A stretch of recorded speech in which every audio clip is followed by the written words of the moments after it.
শরীয়তপুরে গোসাইরহাট উপজেলা আশ্রয় প্রকল্প পরিদর্শন করেন জেলা প্রশাসক জনাব Mohammad Parvez Hasan. BD star TV news Himel Jamaddar, Shariatpur Gosairhat প্রতিনিধি। তথ্য ও ভিডিও চিত্রে মোহাম্মদ শাহেদ আহমেদ, সঙ্গে আছি আমি তানজানা রহমান লিজা।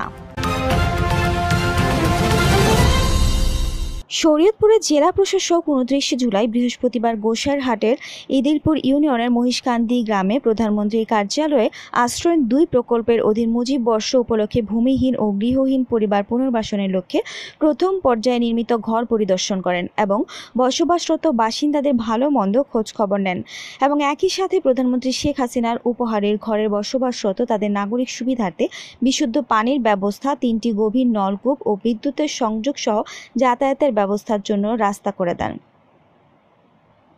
এই সময় সবাই জানান উপজেলা প্রশাসন কর্তৃক বিভিন্ন সময়ে সরকারি অনুদান, সাহায্য, ঈদ উদযাপনের জন্য বিভিন্ন খাদ্য সামগ্রী সহায়তা পাচ্ছেন এবং তারা আরও বলেন উপজেলা নির্বাহী অফিসার আলমগীর হোসাইন তাদের সব সময় ভালো মন্দ খোঁজ খবর নেন।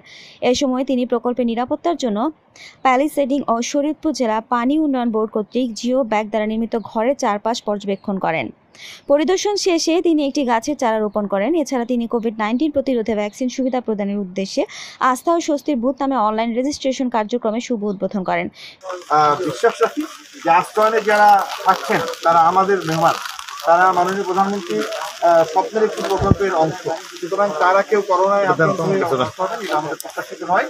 এবং এটি দেখে যাতে সমাজে যারা সচেতন মহল, যারা এখনো টিকা গ্রহণ করতে বা রেজিস্ট্রেশন করতে অনীহা প্রকাশ করছেন অথবা অসুবিধার শিকার হচ্ছেন, তারা যাতে এই বুথে এসে এই বুথ কিন্তু সকলের জন্য। পরিদর্শনের সময় উপস্থিত ছিলেন জনাব মোহাম্মদ আলমগীর হোসাইন, গোসাইরহাট উপজেলা নির্বাহী অফিসার শাহজাহান শিকদার, মুক্তিযোদ্ধা কমান্ডার ও সভাপতি গোসাইরহাট উপজেলা আওয়ামী লীগ, দেওয়ান মোহাম্মদ শাহজাহান, সাবেক ভাইস চেয়ারম্যান গোসাইরহাট উপজেলা পরিষদ, প্রকল্প বাস্তবায়ন কর্মকর্তা দেলোয়ার শিকারী, চেয়ারম্যান ইদিলপুর ইউনিয়ন পরিষদ এবং স্থানীয় গণ্যমান্য ব্যক্তিবর্গ, জনপ্রতিনিধিগণ, প্রিন্ট ও ইলেকট্রনিক মিডিয়ার সাংবাদিকবৃন্দ।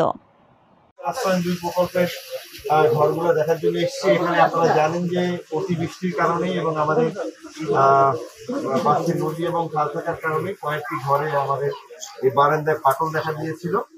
সেটি আমরা গত মাত্র 2 সপ্তাহের প্রচেষ্টায় নতুন করে আমরা আরসিসি ঢালাই দিয়ে এবং আমাদের পিলারগুলোকে আবার নতুন করে আরসিসি এবং আমরা রড দিয়ে পুনর্নির্মাণ করেছি এবং ভাঙন রোধ করার জন্য আমাদের উপজেলা প্রশাসন, জেলা প্রশাসনের উদ্যোগে আমাদের পানি উন্নয়ন বোর্ড থেকে আমরা প্যারাসাইটিং করে 600-র মতো জিও ব্যাগ এখানে ফেলানো হয়েছে। আমাদের সবচেয়ে আনন্দের কথা হচ্ছে যে এই আশ্রয় প্রকল্পটিতে একদম ডে 1 থেকেই সকল উপকারভোগীরা কিন্তু এখানে বসবাস করছেন, কারণ এখানে ইকোনমিক অ্যাক্টিভিটি চালানোর জন্য আমাদের খুব গোসাইরহাট বাজারের নিকটবর্তী আশ্রয় প্রকল্প। এখানে যখন আমাদের ঘরে কিছু সমস্যা দেখা দিয়েছিল তখনও কিন্তু সকল উপকারভোগীরা এখানে উপস্থিত ছিলেন এবং আমাদের যারা আমাদের পরিবেশ রক্ষা সবকিছুতে তারা অংশগ্রহণ করবে। আমি আজকে ঘরগুলো পরিদর্শন করে দেখলাম প্রত্যেকেই কিন্তু তারা আসবাবপত্র নিয়ে এখানে উঠেছেন। প্রত্যেকেই কয়েকটি ঘরে দেখলাম গরুর মাংস রান্না হচ্ছে, কেউ মুরগির মাংস রান্না করছে, কেউ সোলার লাগিয়ে ফেলেছে। তার এখানে যদিও আমাদের বিদ্যুৎ চলে এসছে, বিদ্যুৎ এবং ডিপ টিউবওয়েল দুটোই আমাদের লাগানো হয়েছে। সব ধরনের নাগরিক যে সুবিধাগুলো আমাদের প্রয়োজন হয় এরকম একটি অঞ্চলে থাকার জন্য সেগুলো সবগুলো এখানে নিশ্চিত করা হয়েছে। স্যার, করোনা টিকা